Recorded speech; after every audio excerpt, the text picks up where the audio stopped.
किया हो सखी हो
सखी हो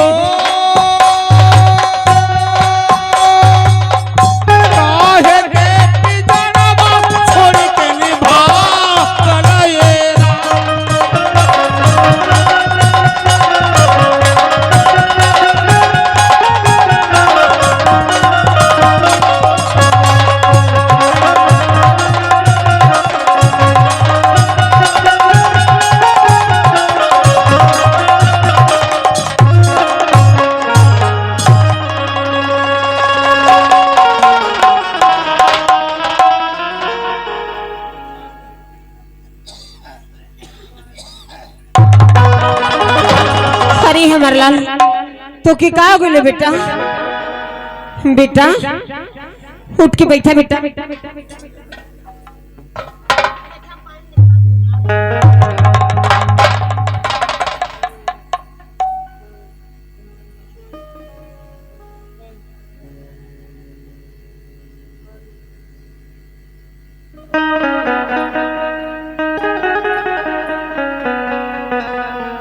ला बेटा पानी ला। अरे हमार लाल तुला पानी पिला बेटा।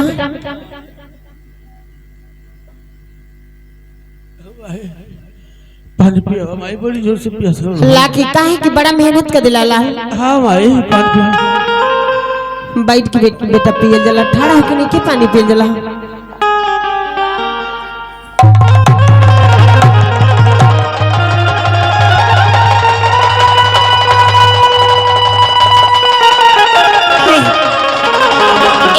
पानी पियाई बेक कर तबे कह गईले है तले आइले तो कलिए माई पानी पियावा। अरे जन्मता तो अपने माई के खा गईले पानी पिया लग तो करतब कैले हबे। ऐसे तो काहे बोलो तुम आए हाय तो ने पर जवाब दे थो कि ऐसे काहे बोलो तारू हम अपने माई करे ये तो का जबान बोल तुम आए अपने माई को खा गए। हाँ रे हाँ तो न अपने माई के खा गलो तो को हम था करी ऐसे तो को फरमाइशी करी हम हां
तोहरो लाला नावा हो हम होता रे माई तोहरो सुगा नावा हो जनमहारा कोढ़ा मन की मार हो।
रे यहाँ भी यहाँ बा बुलावत है हमार तबिया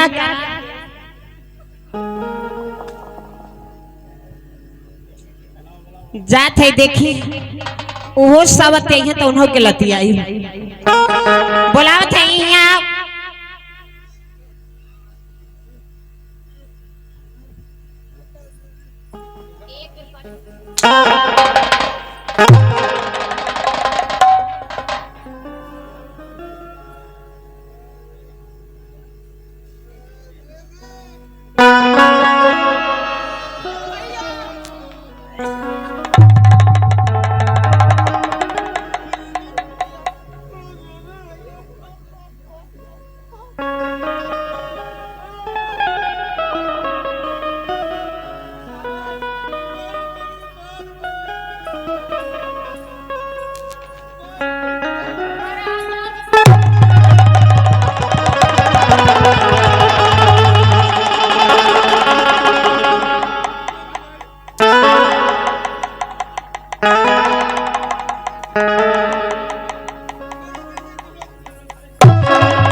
छोड़ दे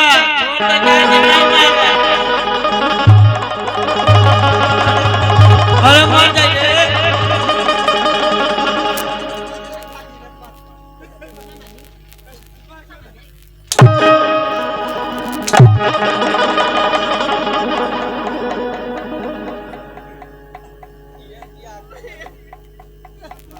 आई हमार सबत आई नहीं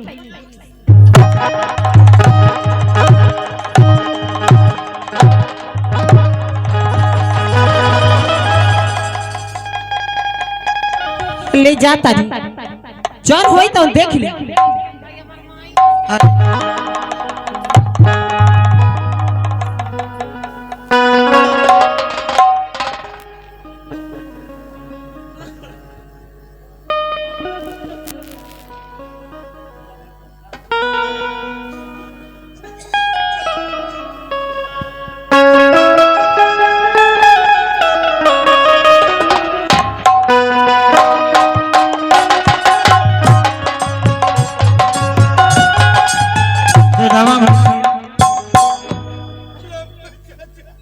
अरे अरे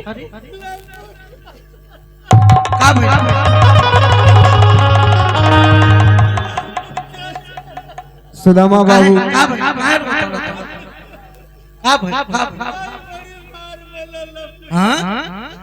अरे उस जंगली है जंगल में रह लिया कहाँ से कहाँ बियाह करा दे लइकन के छवनिया बद करके मारत है हम पा गई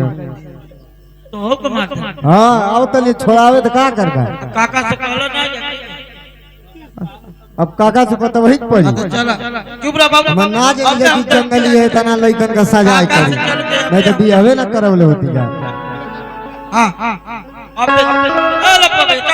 चल चल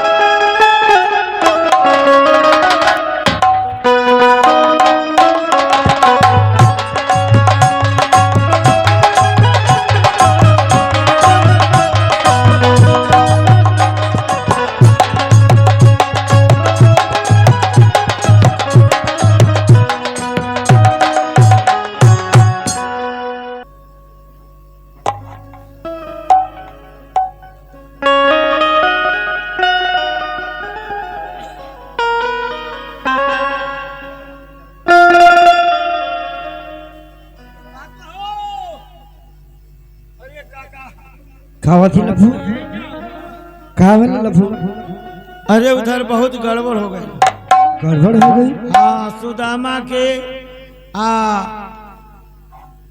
शांति की वो चाची बड़ी मार मार ले कहा देखल ना बनत चाचा फौर देहिया मैं साटे साथ पता ना डंडा से मर ले बा कसे पीट ले बा मैं फौर देही एकदम गोहिए पड़ल बा दोनों उनके का हमरे लाल के सुदामा की माई मरनी है हाँ हो हम तो देखलिए तो एकदम जाना कि अबे आधा जीव हमार हो गल देख उनका घाव हुआ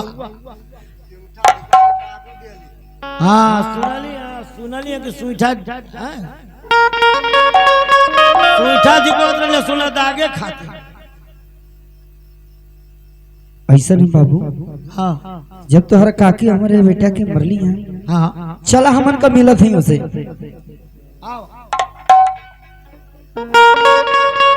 यही वजह रहा कि हम दूसर ब्याह ना करत रहनी लेकिन लफुआ चफुआ हमरा के आके बार बार एक की बात कहत गई ना सो ये वजह से हम ब्याह कर लेनी आज सौतेली तो सौतेली ही होली आज हमारे बेटी और बेटा के मरली है चलत ही ओकर खबर ले चलत है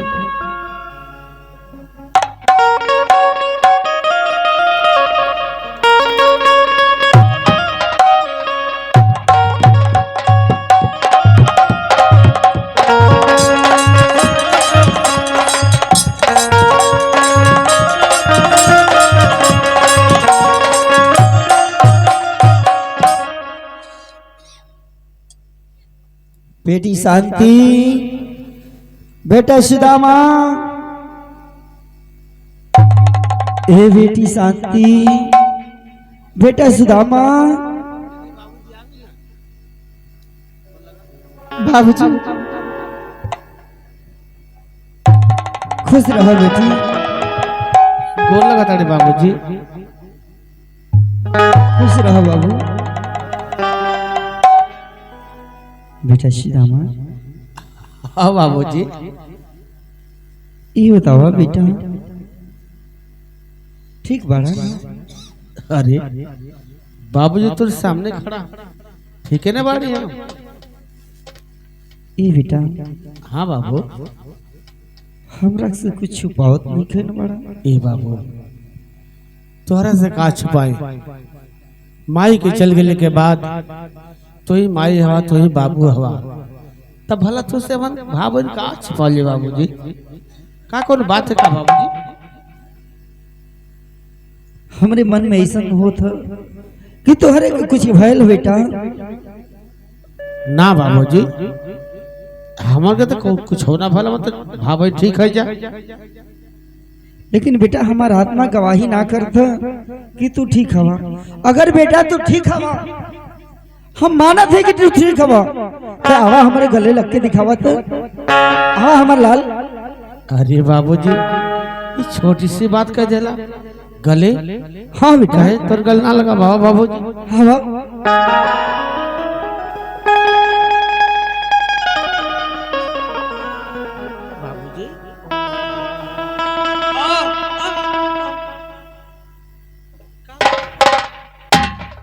बेटा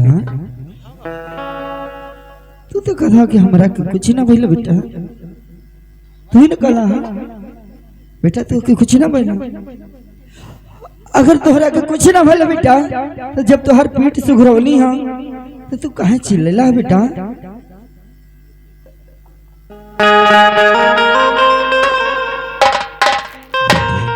भैया लगता बाबूजी के सब बताई के बड़ी। हाँ भैया। बाबूजी दीदी हटा हम बताओ थे बाबूजी से। आ बाबूजी जब तो हमारे पीठ छू के जान गया बाबूजी कि हमारा का भल है। हाँ बेटा बता। तो सुनिए बाबूजी हम तोहरा के साफ साफ बताओ बड़ी कि माई आजम वाली के मार मरल बाड़ी हो। अरे माई आजम वाली के मार मरल बाड़ी हो। सिमठा से दाग पिठिया लाल कइले बाड़ी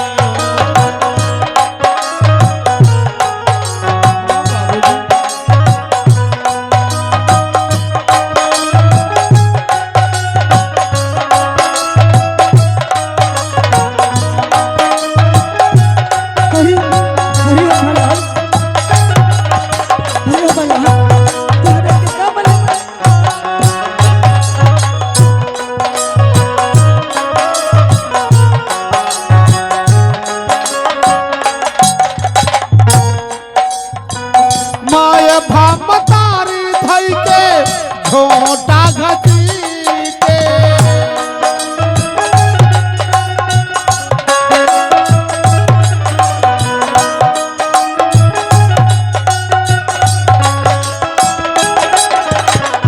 छोटा घसीटे बाबू छोटा घसीटे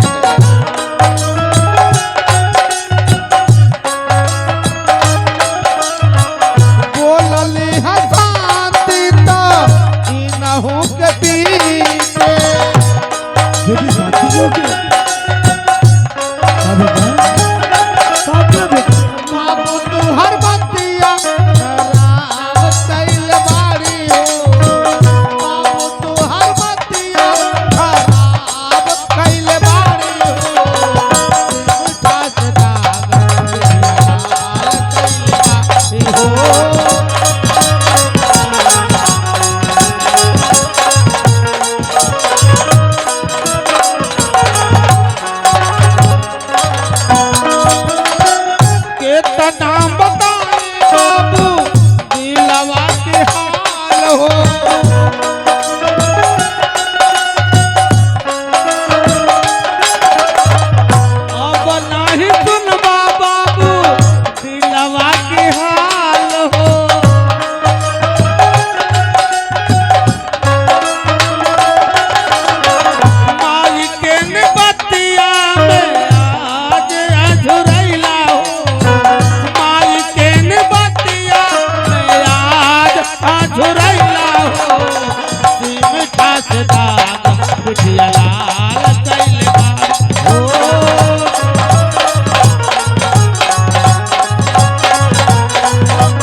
बाबूजी माई बड़ी मार बल्ले बाड़े।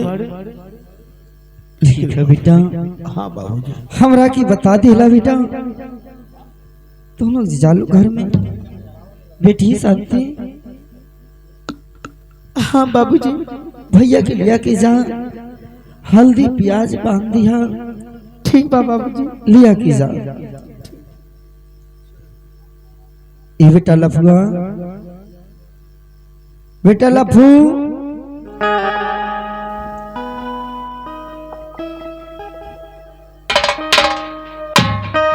काका जाता अपनी काकी को बुला लिया। ठीक है काका, जल्दी जा। अच्छा पुआ जो काकी के बुला लिया था।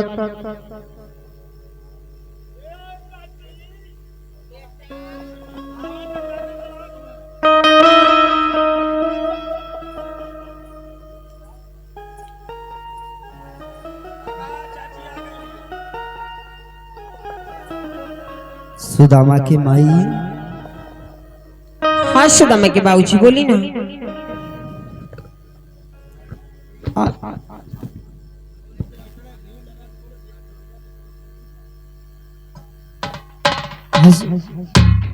तोरा से हमके प्यार करे के मन करता सुदामा की माई। कैसन जी आज बड़ा कहियो तेरे नहीं की बात करते रहो, आज कैसे हो गई बा आपके? सही में सुदामा की माई, तोरा से हमके प्यार करे के बहुत मन करता सुदामा की माई। नहीं का बात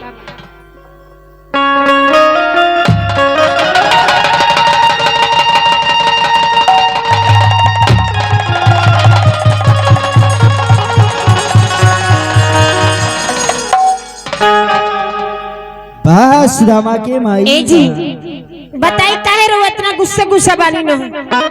ये बतावा सुदामा के माई, तू तो सुदामा के माई हो और शांति के माई हो, तो काहे बदे बेटा हमारी सुदामा के सिउठा से दाग देले? सुनी पहले ही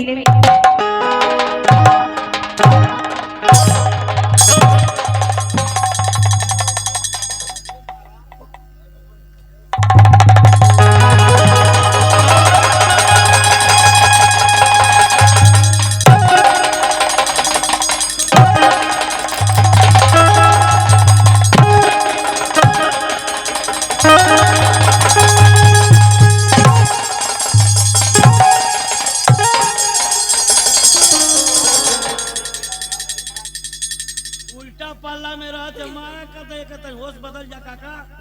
ये बड़ा सुदामा भैया के पीछे ले।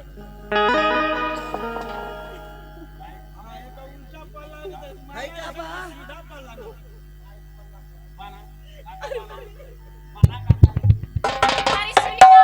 सुना दे सुदामा के भाई, सुना दे यार, सुना तो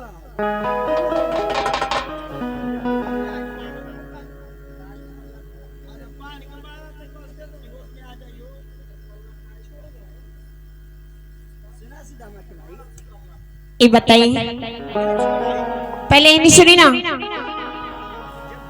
मारे इतना गुस्सा में रही लखन का। ये बताइए आज अपने बबुआ के मन नहीं हो तो बेने दुलार प्यार भी दे सकीला। अकल गड़ा से लगे काट भी सकेलू, है ना?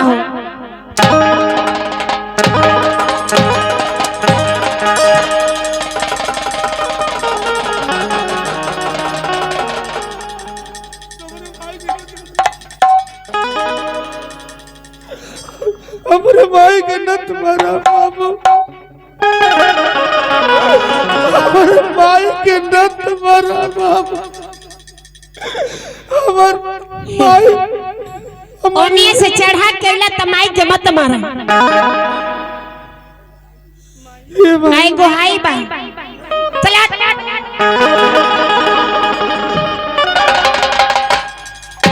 बाबूजी तोरा से विनती बा बाबूजी, हमारे बाबूजी जब हमारे सामने हमारी शांति की ये तरह का ढकेले हैं, तो जब अकेले पड़े हो तो क्या कहले हो? अरे बस करी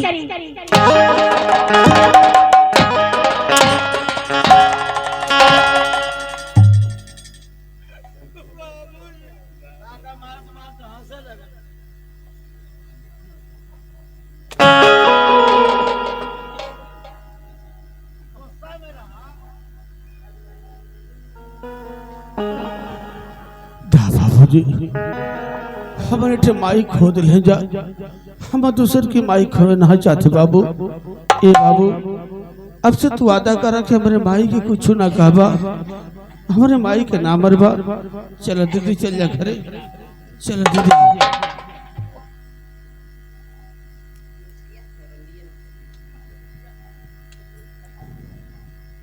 आज की बात कसम खा कि हमारे लड़का और लड़की के नाम मरबू।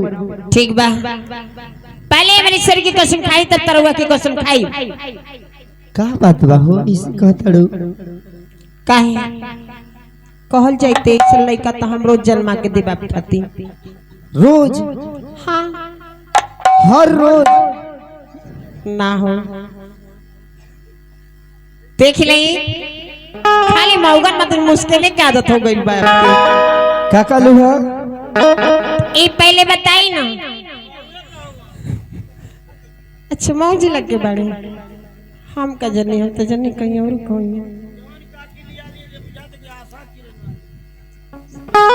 ए तनी हेरी आवा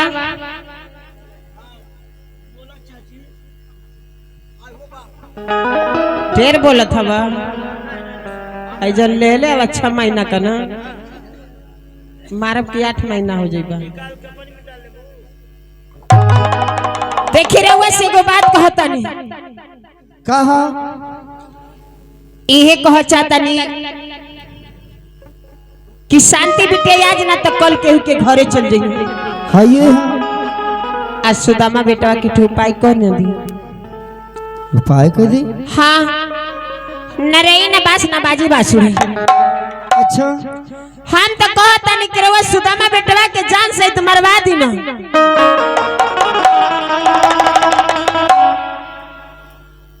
का कालू है?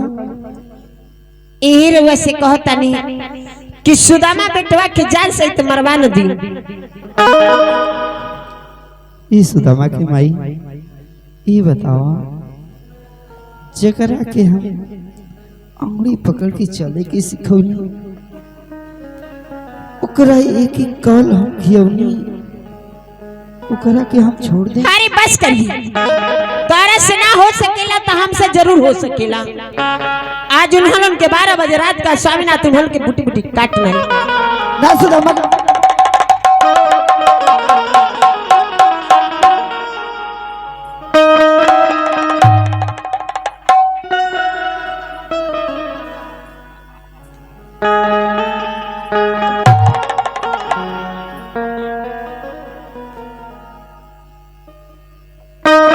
सुदामा के माई, ये सुदामा के माई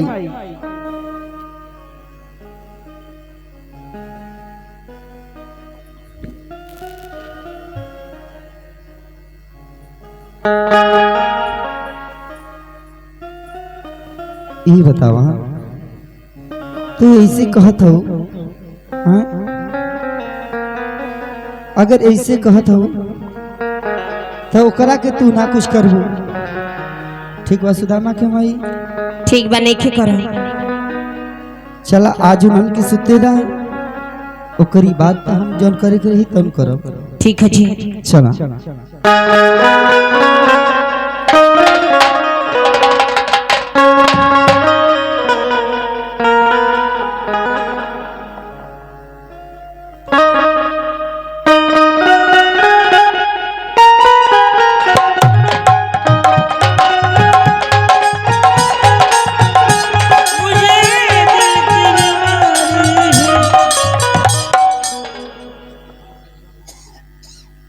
हेलो, आज के 30 साल पहले अदब हया के जमाना रहा।